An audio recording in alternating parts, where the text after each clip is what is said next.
เอากราบตุกทายสบายดีเด้อสบายดีพ่อแม่พี่น้องหมดสุขูทุกคนก็ยินดีต้อนรับอาตูนแนลเส้นเก่าเส้นเคยพี่น้องเนาะมื้อนี้ประตูนก็มาที่บ้านน้องน้ำหวานพี่น้องเดินทางมากับน้องกับน้องบางแล้วก็เมียของประตูนนั่นเองพี่น้องเนาะจุดประสงค์จะเดินทางมามื้อนี้ก็คือมาอัปเดตเรื่องน้องน้ำหวานแล้วก็พอดีมีทางผู้ใหญ่เพิ่นว่าอยากคุยอยากลมทรายกับครอบครัวของน้องหวานเพิ่นประตูนก็เลยฟีบเดินทางมาตอนแรกก็ว่าสิ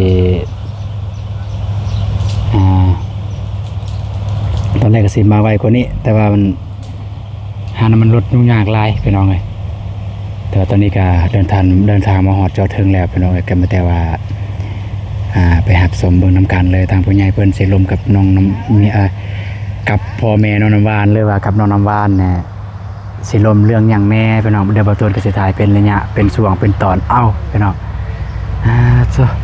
แต่ว่าตอนนี้พูดแหละ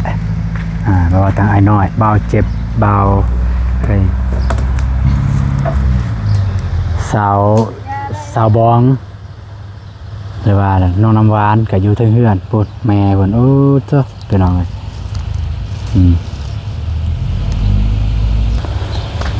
ไปทักทายทีมงานก่อนพี่น้องเลยจึงขึ้นไปหาน้องน้ำหวานอยู่เทิงเพิ่นเฮ็ดหยังบ่ฮู้สบายเด้อเอาเย็นให้ทีมงานกินนะได้ก็จะได้สร้างฮอดสายแล้วนี่แหละเกี่ยมซิมุงต้นแรงเกมซิมุงต้นแรงว่าบางใหม่เนาะถ้าแดดบ่อ่อนก็มุงบ่ได้มันเลื่อมมันก็ฮอนเนาะโดยเดี๋ยวนี่ประมาณนี้พี่น้องปะโตแต่ว่าตอนแรกเนี่ยได้มุงเลยเนาะสิมุงเลยป่ะคันว่ามันบ่ฮ้อนก็มุงเลยต้นแรงกันฮอนเนี่ยมุงเลยยันฝนตกมุงเลยเย็นอยู่ดีบ่เป็นเอาหลงฮ้อนแดดยังมันโอ้กินเท่ากันแล้วนี่อากาศก็ตูดมานี่ก็ได้เตียงนี่ตูดมานี่ได้บ่ได้มาห่มบ่ตูดมาห่มนี่พังติอยู่ก็ได้ก็สั่นก็ห้ามมาตีก็ได้เบิ่งน้องบองลุกก่อนเบิ่งตูดเตียงขึ้นได้บ่มันพังบ่ได้แพงบ่ปานใดเฮ็ดสิได้บ่มันเป็นพังไว้บ่เดี๋ยวกินว่าเบิ่งนักเด้นักแล้วไอ้บ่ไหวบ่ได้แล้วห่มแล้วซ้ำนี่น้องน้ำหวานอยู่ไสอยู่เฮือนเอาเต้อเฮ็ดกินไปเบิ่งน้องน้ำหวานเฮ็ดกินพี่น้องเอ้ย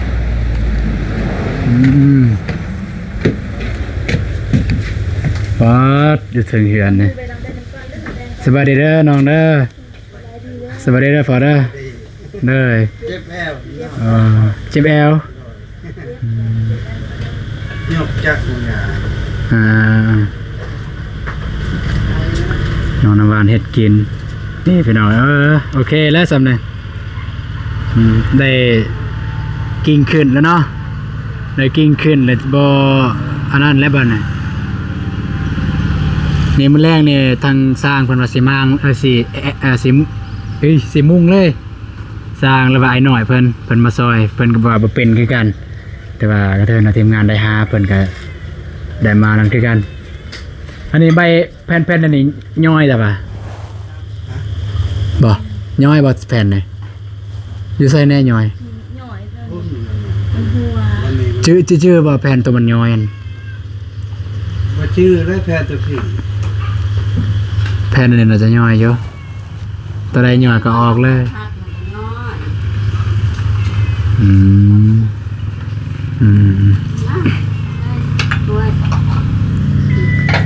ว่าจะได้ยังกินแน่มาเพียป้ากินข้าวน้ำกันตัวนี้บ่เลย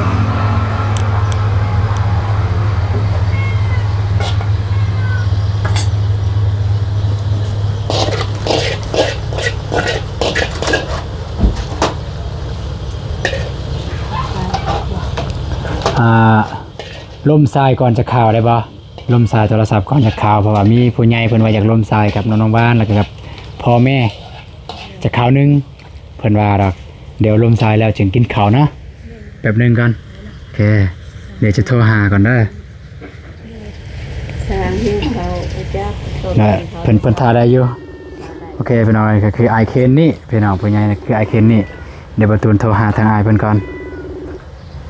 ที่จะนำเราขอมาได้ขอมาอยู่ใน สวัสดีโดยสวัสดีเด้อไอเด้อถ่ายคลิปอยู่เด้อถ่ายคลิปเด้อ โอเคโอเคน้องเด้อมีแต่ว่าอาจจะรู้จักว่าเพิ่นมักแบบใดไปนามีภายในซอยนะไอ้คนนั้น โดยก็โดยตัวนี้นี่น้องสิเว้ากับน้องเว้าลักษณะคือน้องเว้าเองไม่แต่อยากให้อ้ายลมทรายกับน้องน้ำหวานแล้วก็ครอบครัวของน้องเพิ่นเลยแล้วก็ถามน้องเพิ่นเลยเด้อ โอเค เด้ออ่ะ โอเค สบายดีเด้อไอ้เด้อ เด้อ สบายดีทุกคนเป็นจังไดฮอดใส่แล้วอันนั้นสังกะสีหันได้มุ่งแล้วบ่หรือจังไดครับ ยังสังกะสีบ่ทันได้มุ่งหากันได้เสือสังกะสีมาบางอย่าง โอเคเอาไม้มัดโหลดแม่นบ่ให้มันมัดโหลดบ่ให้ว่ามีแนวครัวหั่นนะ โดย เพราะว่าอันนั้นคันตัวใดมันบ่ดีเฮาทิ่มมัดโหลดหรือว่าคันมีแนวครัวนะให้จะเอาทิ่มมัดโหลดเอาออกมัด ความหมายคือเฮาเว้าเมื่อกี้นี่แหละแผ่นตัวใดมันหัวเอาออกเลยใส่ตัวไม้อืม มันก็ว่าเนาะ แล้วบัดนี้หั่นแนวแอมหันค่อยได้ปรึกษากับน้องเฒ่าตูนกับเฒ่าเจ็บอยู่ว่าพวกจะมักแบบนั้นบ่แนวแอมหัน โดยน่าได้ก็ได้สำหรับน้องน่าได้ก็ได้ว่าแต่มันอยู่ได้ก็ได้สมพรมสมฝนแล้วได้ก็ได้ โอเคอดไปก่อนเพราะว่าข่อยยังสิมาเมืองลาวอยู่แล้วข่อยสิมาเบิ่งหมดทุกคนที่ว่าเพิ่นได้ช่วยอันแต่ละบอนหั่นนะคันตัวใดบ่ดีปานใดแล้วข่อยคิดว่าเราข่อยสิพิจารณาใหม่ให้หั่นนะเดี๋ยวนี้หั่นข่อยมีแต่ว่าเพราะว่าผู้อยู่หั่นนะเฮาต้องเฮ็ดตามผู้อยู่หั่นนะเฮาจักอันนั้น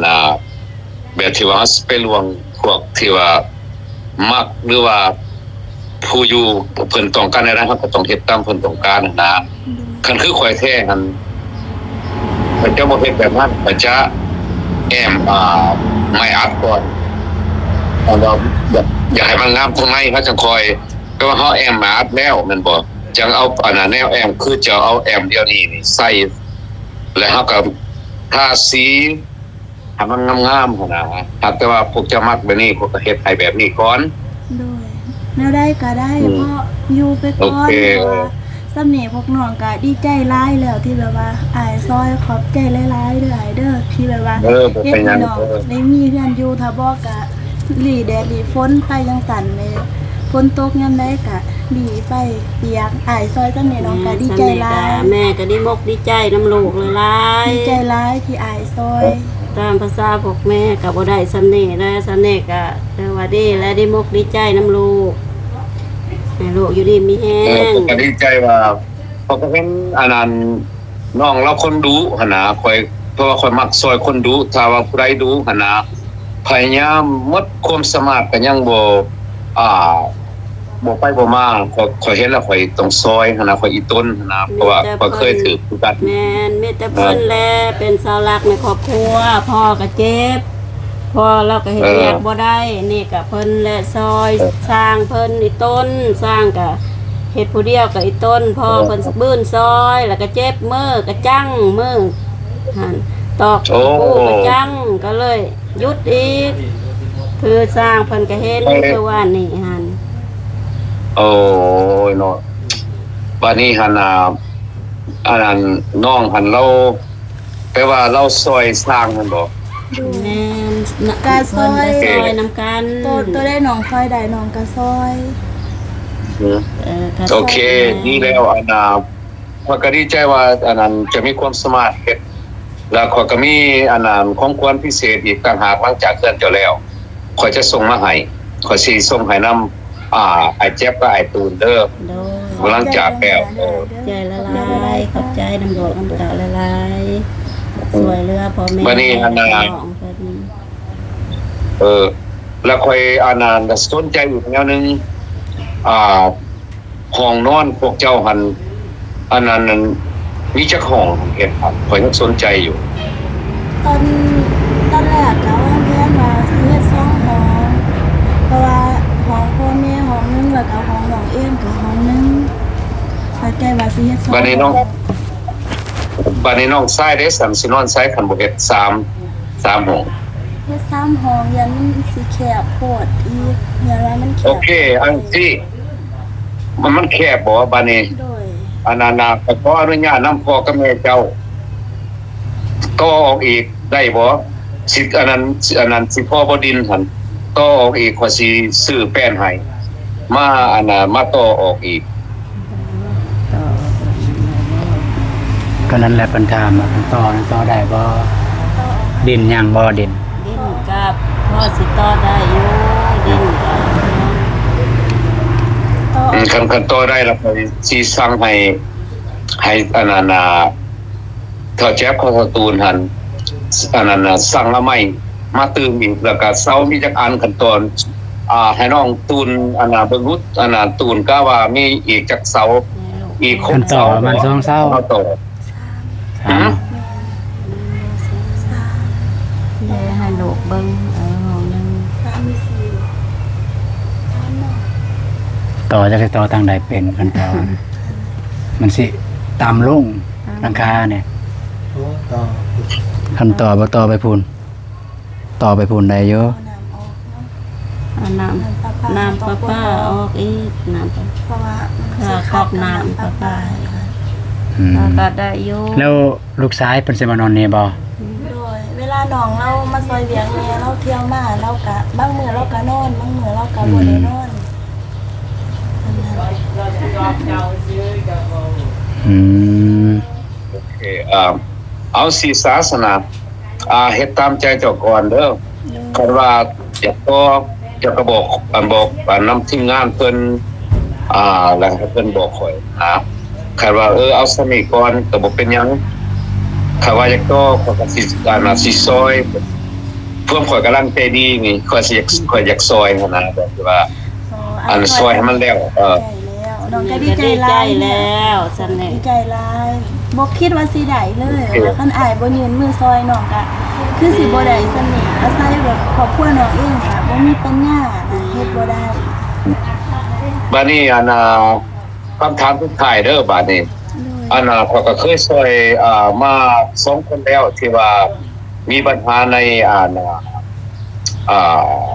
ทางกายหั่นนะสมมุติว่า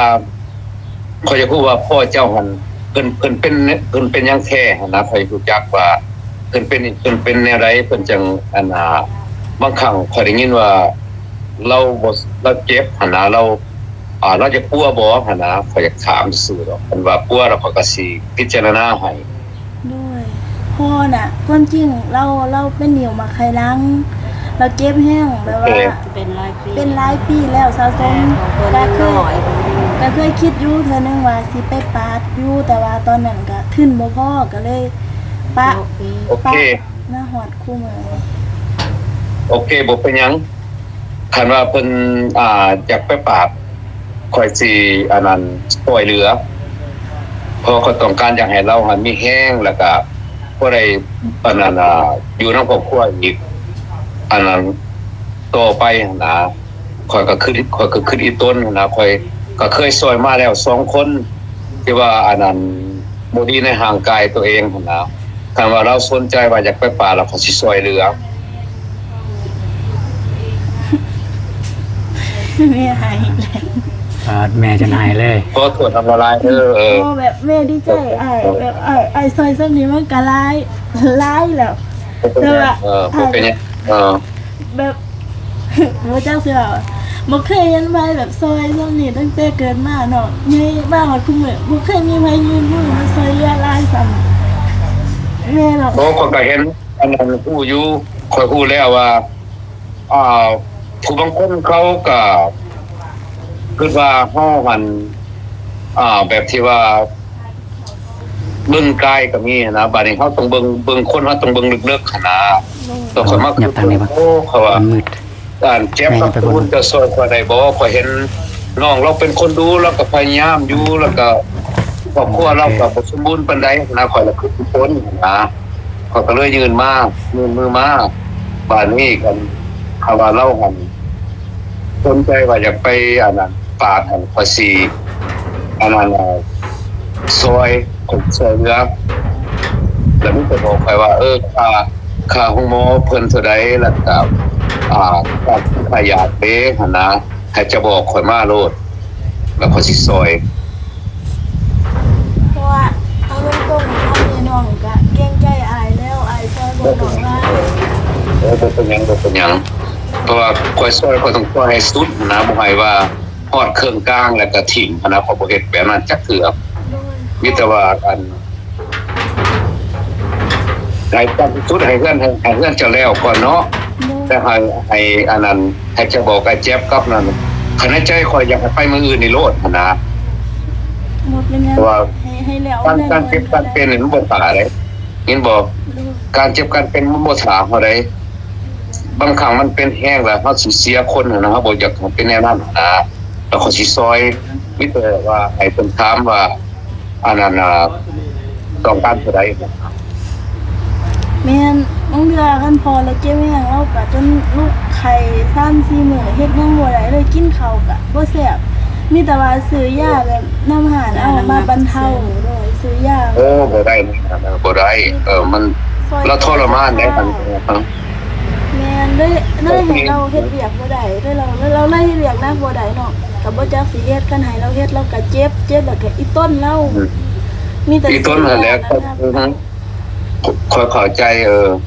มีแต่ว่าอันนั้นให้เจ้าทำอันนั้นทานหมอเพิ่นเด้อว่า สมมุติว่าอันนั้นถ้าว่าก่อนพ่อไปอยากมาปาดนี่มันสิตกเท่าใดแล้วก็ค่าหวานค่ายาทุกอย่างหั้นนะนั่นแหละให้เจ้าอันนั้นบอกกับไอ้ตูนกับไอ้อันนั้นไอ้ตูนเพิ่นหรือว่าไอ้แจ๊บหั้นนะว่าต้องการอันนั้นถ้าหมอเพิ่นต้องการเท่านั้นเพิ่นจังสิเฮ็ดหั้นนะแล้วให้โทรมาหาข่อยหั้นนะ ด้วย เอาสั่นเนาะ ด้วย แล้วไปก็ที่ก็ให้เจ้าเขาไปอันนั้นข่อยคือบ่จักภาษาลาวคักหั้นนะข่อยก็เบิดเท่านี้แล้วข่อยเว้าได้หั้นนะแบบที่ว่ามีแต่ข่อยสิซอยเด้อมีแต่นั้นอันนั้นเท่านั้นแหละข่อยสิซอยแปลว่าเพื่อนของเจ้าหามันแล้วตามที่สุดให้เพื่อนของเจ้าแล้วคันว่าย่านมันยุ่งยากหั้นนะคันว่าบ่ยุ่งยากนี่อยากเอาเพิ่นไปมือได้ก็เอาบอกให้โลดนะข่อยสิพามันมาให้แล้วก็ไปนะ ด้วยอายบ่เป็นหยังอายให้มันแล้วเด้อน้องก่อนน้องก็ขอบใจหลายๆขอบใจหลายๆอายซอยซำนี้น้องก็เก่งใจแฮงแล้วน้องบ่จักสิเว้าหาคำใดมาเว้าเพราะว่าน้องบ่เคยได้ซำนี้มาก่อนบ่เคยคิดเคยฝันว่าน้องน่ะสิมีเฮือนได้อยู่ปานนี้ว่าคู่มื้อก็ฝนตกยามใดก็แม่นเปียกก็บ่จักสิเฮ็ดแนวใดเพราะว่าอาศัยครอบครัวน้องก็หาเงินมาก็บ่พอสิได้เฮ็ดเฮือนอายให้สำน้องดีใจหลาย เข้าใจว่านี่อันนั้นแม่เพิ่นเฮ็ดหยังหั่นอันน่ะเพิ่นเฮ็ดหยังได้หั่นตามข้อทางคือก็มีแต่แม่นี่แหละกับน้องว่าเฮ็ดเวียกหยังก็อีต้นมันมีแต่แม่เพราะว่าแม่ ส ก็ องคนนี่แหละ เพิ่นก็บ่อยากให้เพิ่นเฮ็ดดอกแต่เพิ่นบ่เฮ็ดมันก็อีต้นน้องเฮ็ดผู้เดียวเพิ่นก็เลยซอยน้องก็บ่อยากให้ดอกแม่เฮ็ดแต่ว่ามันจำเป็นมันบ่มีไผ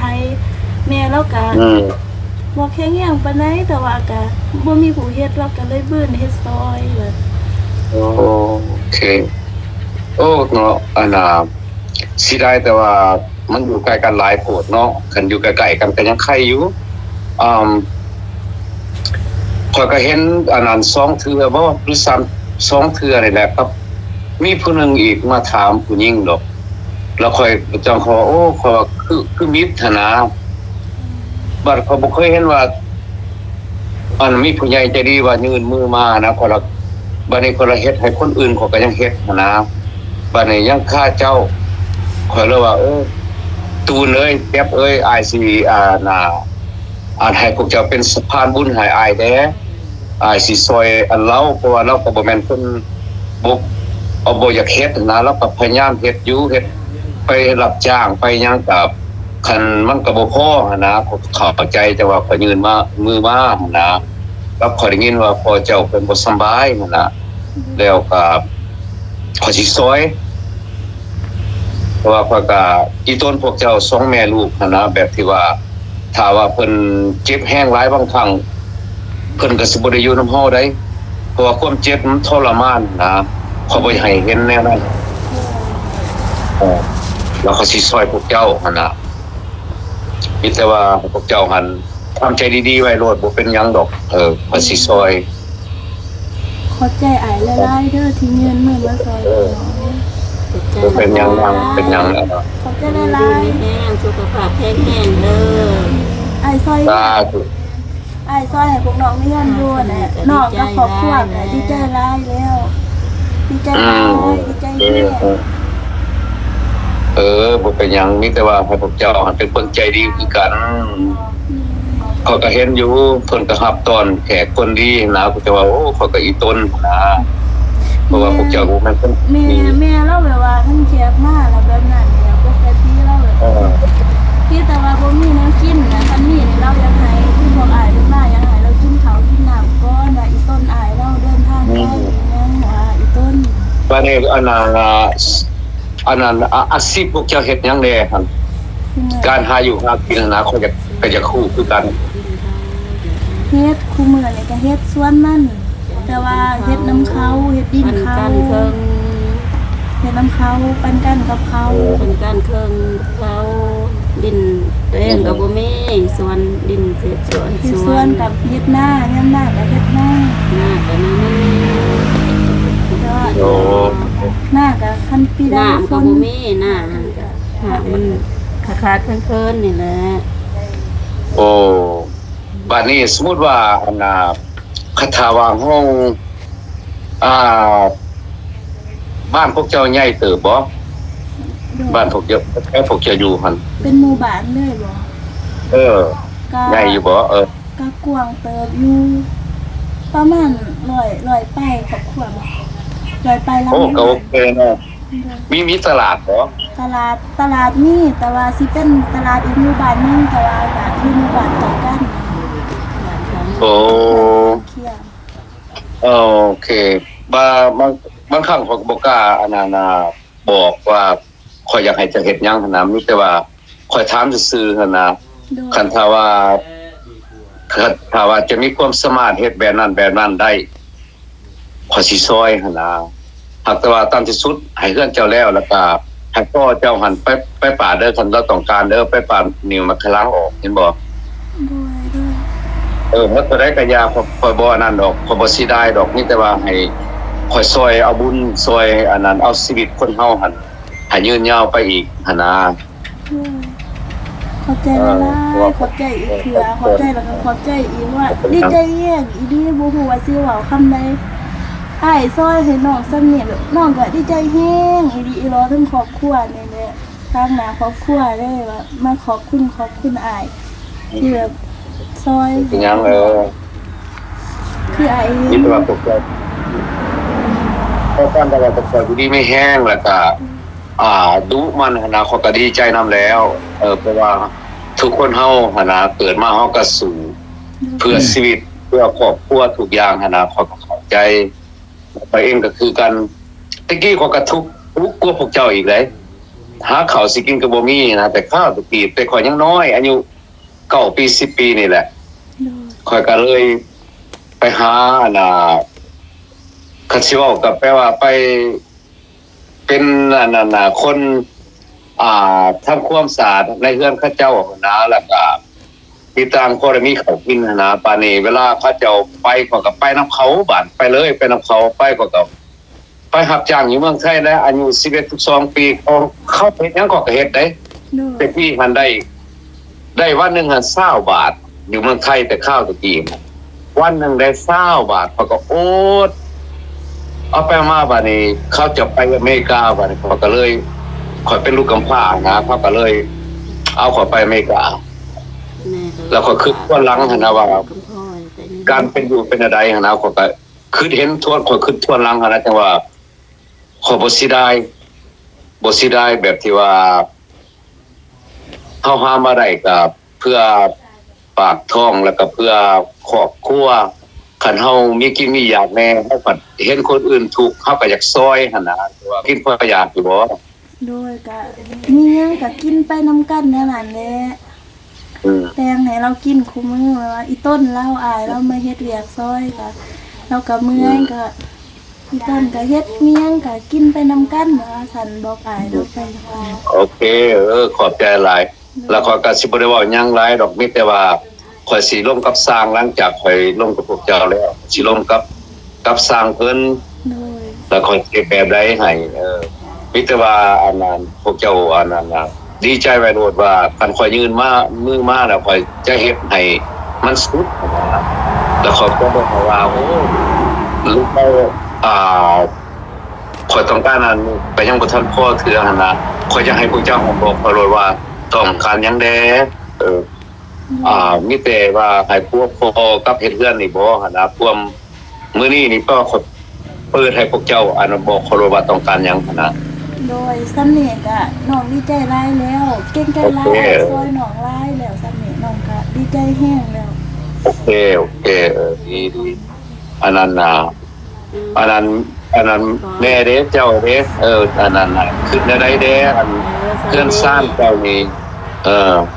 แม่ก็ได้มกดีใจแล้วสามในลูกเต่าซอยเรือแม่ก็ดีใจแห้งภาษาแม่ก็พ่อกับบ่ได้ซ้ำนี้ลบแดดลบพลอยู่คือผ่านมาก็ได้ซ้ำนี้แม่ก็ดีใจดีใจเรียรอ ให้พรให้เพิ่น ขอให้ลูกเต่าอยู่ดีมีแห้งเด้อสุขภาพแข็งแรงอายุมันยืน สา เจ็บอย่าได้ความไข่อย่ามีพอ สา อยู่มันยืนนั่นแหละร่างกายแข็งแรงสมบูรณ์เด้อ ขอสาธุขอเองก็บ่ได้เนี่ยต้องการหยังหลายนะพวกเจ้ามีแต่ว่าขอหักแกงนะพวกเจ้าเป็นพี่เป็นน้องให้ โดย ไปใส่ไปหามาแวว่าซั่นซะ โดย หักบางครั้ง ไปมาไปหามาแว่นแล้วบัดมาก็มายามมาแว่พ่อแม่มายามน้องคนนี้แล้วยังให้มาเบิ่งเฮือนซ่านเป็นจังได๋แล้ว ขอก็อันอีต้นเมื่อทุกคนอันนั้นแบบที่ว่าฝนตกหรือว่าแนวนั้นนี่นะขอก็คือเห็นโอ้ขอเห็นหลาย นี่ก็บ่พม่าลูกเต้านี่ก็บ่ลืม ขอบใจ ใจ หลาย กันแล้วใจละลายดีใจแฮ อยู่ดีไม่แห้งบ่เป็นหยังอยู่ดีไม่แห้งเด้อหมดทุกคนเด้อ คือกันเด้อทางนั้นก็ได้ สาธุเอาสัตว์อันนั้นสตูนเด้บอกสตูนก่อนอันนั้นสิได้ลา เลยจับกองอยู่ โอเคน้องเลย ให้เจ้าเป็นต้องการจังแด เลย บัดเวลาอันตอนนี้เพิ่นเฮ็ดเรือนเฮ็ดหยังนะแต่ว่าอาหารการกินหรือว่าข้าวน้ำบ่เพียงพอหันจะบอกอ้ายล่ะอ้ายสิส่งออกมาอันมื้อวันจันทร์บาทเดียวนะ ได้ แต่ว่าอันมีแต่ให้เจ้าเบิ่งว่าข้าวน้ำถามปลาเพิ่นเพียงพอบ่อาหารการกินเด้เฮาต้องให้มันเพียงพอสำหรับอันนั้นครอบครัวและสร้างทีมงานพร้อมหั่นนะ ได้ อ้ายบ่อยากอยู่หั่นนะที่แต่ว่าให้เจ้าเบิ่งแล้วก็เจ้าโทรบอกอ้ายเห็นบ่ ได้ ขอบใจละลายเด้อใส่ประแจบเด้ครับ อยู่ แต่แจ๊บ คน ได้ อ ละ ยู่เตียงน้องมาเทิงเฮือนนี่มาลมทรายครับวันนี้เด้อ โอเคมีแต่ถามเพิ่นว่าหลังกะสีหันกะทาว่ามันตัวใดมันหัวน่ะออกถิ่มหมดเด้อน้องเด้อ น้องก็ว่าจังซั่นแหละกับวันน้องหวานเพิ่นว่าตัวใดมันหัวแล้วก็เอาออกเลยแล้วใส่ตัวไม้เท่านั้น ใส่ไม้หมด ได้ แล้วบัดนี้พาแอมไทยก็ให้มันพอบัดนี้แล้วก็ถ้าว่ามันเฮือนครัวก็อย่าสิแม่นหยังก็อย่าต้องให้แอมให้หมดแล้วก็ใส่แบบเจ้าเว้าหั่นนะแม่นหยังก็ลายมันตรงนี้มันตรงนี้ แล้วให้จะงบมาให้อายกันว่าตัวใดบ่พอนะเด้อกินบ่ออก โดย แต่ว่าอันนั้นอายคิดว่าเพิ่นโชคดีที่ว่าเดือนนี้นี่อายดีใจเด้อดีใจหลายหั่นน่ะ โดย แล้วก็ดีใจที่ได้ซอยหมดทุกคนน่ะนะ โดย อายก็บอกเด้อน้องเด้อ โดย นี่ยังไรถึงไฟว่ากันน้องเด้อบาดนี้ โดยสบายดีโดยนอนพักผ่อนซะเดี๋ยวมื้ออื่นจังร่วมกันใหม่มื้ออื่นนี่เลิกแล้วทางนั้นเลิกแล้วทางนั้นนะโดย โอเค สบายดีโดย ย่างเก่าๆออ่าอยากนั่ง เพิ่นนั่งก็ได้ โดยนั่งกัน2คนเลยย้อนแหละจังใดรู้สึกจังใดรวมกับอายเพิ่น รู้สึกดีใจ ดีใจ ดีใจแห้ง เลยเพิ่มมียังเพิ่มบ่แบบว่าตอนนั้นรู้สึกจังใดตอนนี้รู้สึกจังใดหลังจากที่ได้รวมกับเพิ่นแล้วอะนะ รู้สึกดี จาก ใจหลาย ที่คำเว้าที่เพิ่นเว้านี่ โดย ดีใจ ดีใจร้ายเพราะว่าอายเราให้ซ้ำนี่เนาะน้องก็ดีใจแห้งอะนะบ่คิดบ่ฝันแล้วว่าสิได้ซ้ำนี้นี่แบบอายเพิ่นก็ยืนมือมาซอยนะซอยแบบหลายอย่าง บุญหลายได้ไปขอเพิ่น สิบอกเด้อเพิ่นน่ะเป็นคนตรงไปตรงมาเว้าคำใดคำนั้นถ้าเพิ่นว่าเพิ่นสิซอยเพิ่นซอย พวกแม่กับลูกในหลาย ได้ ไปขอเพิ่น ได้ ไปขอพวกลูกนี่แล้วนำกัน แต่ว่าเป็นบุญของครอบครัวน้องวานเป็นบุญของครอบครัวน้องวาน บุญลืมคุณเพิ่น บ่ลืมบุญลืมคุณแล้วเพิ่นซอยซ้ำนี่ก็ แม่ แบบ ก็ดีใจแฮะ ถือว่าเพิ่นซอยหลายแห้ง ได้เอาบัดนี้สิขอถามคำถามสุดท้ายเลยเด้อ โดย คือลูกเห็นแม่ให้เมื่อกี้นี่เป็นยังแม่จึงให้ แม่ดีใจแล้วว่าแม่ภูมิใจแห้งนี่แหละแบบเห็นว่าแม่ก็บ่เคยมีใครมาซอยผ่านมานะ ได้ นี่แม่มาพอบัดเดียวนี่แม่ก็เลยดีใจ ได้เพิ่นชื่อเคนนี่เด้อเพิ่นเป็นคนลาวเพิ่นยวนสหรัฐอเมริกาเพิ่นก็เป็นลูกกำพร้ากำพร้อยกันเพิ่น แม่ก็เป็นโรคกำพร้า ได้อ๋อหายเลยเอาเบาๆแล้วจังหน่อยให้เดี๋ยวประตูนก็สิให้นำเด้โอ้โห เพราะแม่ของน้องเราเป็นโรคกำพร้า ได้เข้าใจอยู่ เราก็แต่เวลาอายนั้นเราว่าเนาะแม่น้องเข้าใจเลยเพราะว่าแม่น้องก็บ่ต่างหยังแต่ก่อนน่ะแฮงอาศัยอยู่กับเขาอาศัยอยู่กับพี่น้องเฮ็ดเวียกหนักปีทางนี่มาซุมื้อสิพอทอนน้องเฮ็ดเวียกหนักต่อกัน เด้อเอาบัดนี้พักผ่อนแม่ไปหาล้างหน้าล้างตากินข้าวกินน้ำบัดนี้ดีใจนำก็รู้สึกดีใจนำคือกันนั่นแหละที่อ้ายเพิ่นยื่นมือเข้ามาแต่ว่าตอนนี้เฮาหากินข้าวกินน้ำก่อนสวยแล้วมาใหม่เดี๋ยวให้นนท์วันกับย่อพาข้าวให้ทางสางเพิ่นกิน กินอยู่เพิ่น เด้ออยู่เทิงบ่มันฮ้อนเด้กินร่วมก็ได้น้องกินร่วมก็ได้โดยกินร่วมก็ได้โอเคพี่น้องเอ้ยก็สำหรับคลิปนี้ก็ประมาณนี้พี่น้องเนาะก็ทางบ่าวตูนเองก็น้ำตาเกือบไหลกันเห็นแม่เพิ่นให้เข้าใจความรู้สึกว่าไอ้กินนี่เพิ่นรับปากว่าจะซอยหาวิธีทางเพราะว่าทางน้องน้ำหวานว่าทางพ่อเพิ่นเฮ็ดเวียกบ่ได้ย้อนมักแคลังบ่นิวมักแคลังบ่ได้ทางไอ้กินนี่ว่าไม่แต่ว่าไปสอบถาม เรามาเจ็บแต่นอน มันจะไปสอบถามมาขับปินขับปัวเขาอยู่กับยารวมตำบลเท่าใดแล้วก็แจ้งเพิ่นสิซอยเท่าที่เพิ่นซอยได้เนาะโอเคพี่น้องสำหรับคลิปนี้สบายดีเด้อเจอกันในคลิปต่อไปไปบ๊ายบายเด้อ